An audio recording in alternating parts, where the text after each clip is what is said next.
एक अनुमानों से पता चला है कि 2026 तक अगर भारत पर 50% टैरिफ जारी रहता तो करीब 30 से 35 बिलियन डॉलर का नुकसान हो सकता था, जो कि एक बड़ा झटका है। अब संकेत आ रहे हैं कि शायद 25% कम हो जाए। क्या मानते हैं?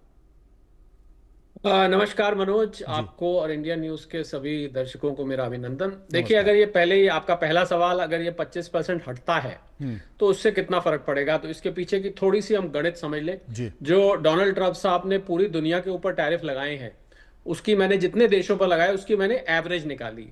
तो एवरेज लगभग लगभग इसी के आसपास आती है, यानी कि 25% के आसपास आती है। किसी स्विट्जरलैंड पे उन्होंने 39 लगा दिया, ब्राजील पे 50 लगा दिया, किसी पे 30 लगाया। सिर्फ एक यूके ऐसा देश था मनोज जिसपे उन्होंने मात्र 10% लगाया, जिसको वो अपना बेस टैरिफ कहते हैं। यानी कि बेसिक टैरिफ 10% तो सब पे लगेगा ही लगेगा, हम्म। भले ही वो उनका मित्र हो, पसंद करे ना पसंद करे। तो अगर ये 25% रह जाता है तो इसमें भारत की पोजीशन उतनी बुरी नहीं होगी। क्यों नहीं होगी? क्योंकि जब ये एडिशनल टैरिफ नहीं लगा था, यानी कि बाकी का 25% नहीं लगा था, तो भारत के एक्सपोर्टर्स और अमेरिका के इंपोर्टर्स के बीच में जो बातचीत चल रही थी वो ये चल रही थी, क्योंकि अब सभी पे लग रहा है तो वहां सामान, तो भारत का सामान कोई बहुत ज्यादा अनकॉम्पिटिटिव जिसको कहते हैं वो नहीं था। तो बात ये चल रही थी कि कुछ आप अपना मार्जिन कम कर दीजिए। मैं एक्सपोर्टर्स और इंपोर्टर्स के बीच की बातचीत बता रहा हूं। कुछ इंपोर्टर्स ने कहा कि हम अपना प्रॉफिट सेक्रीफाइस कर देते हैं, कुछ एक्सपोर्टर्स ने कहा हम अपना प्रॉफिट सेक्रीफाइस कर देते हैं, कहीं बीच में जाके समन्वय हो जाएगा। कुल मिला के मेरा कहना यह था कि 25% हम बर्दाश्त करने की पोजीशन में थे।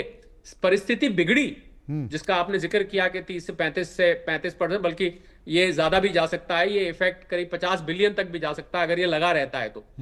परिस्थिति बिगड़ी जब बाकी का 25% लग गया, क्योंकि 50% लगते ही इंडोनेशिया, बांग्लादेश, चाइना, क्योंकि चाइना पे अभी लगा नहीं है, और श्रीलंका, इस टाइप के जो देश थे वो हमसे बेहतर पोजीशन में हो गए। यानी कि वियतनाम, उनके द्वारा भेजा गया सामान हमारे सामान से सस्ता मिलने की संभावना पूरी तरह से बन गई।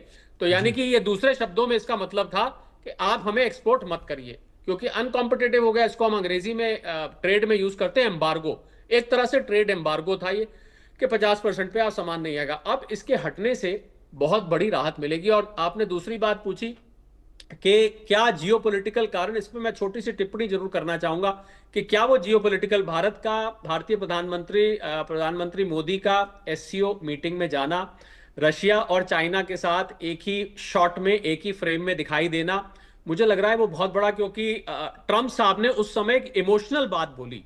इमोशनल बात ये बोली कि हमने भारत को खो दिया।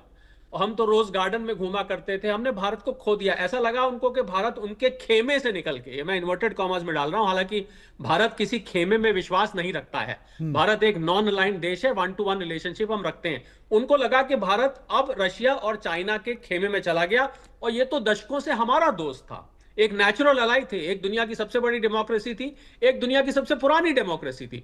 तो ये क्या हुआ, हमने तो भारत को खोल दिया। भारत और अमेरिका के जो संबंध है ना मनोज, समझने वाली बात यह है, जी। बहुत ज्यादा एक अंग्रेजी में शब्द होता है, उसको हम बोलते हैं एंट्वाइंड, यानी कि इस तरीके से गुथे हुए होते हैं। पीपल टू पीपल है। आप देखिए, आप कोई दरवाजा खटखटाइए, चाचा चाची, मामा मामी, नाना नानी, दामाद बेटी, बहन भाई, कोई ना कोई आपको अमेरिका में घरों में रहता हुआ दिखेगा कि वो वहां रहता है। और डिफेंस के संबंध है, हमारे स्पेस के संबंध है, इसरो और नासा एक साथ काम करते हैं। तो उसको ट्रंप साहब ने खाली एक ट्रेड के चश्मे से देखने की कोशिश करी।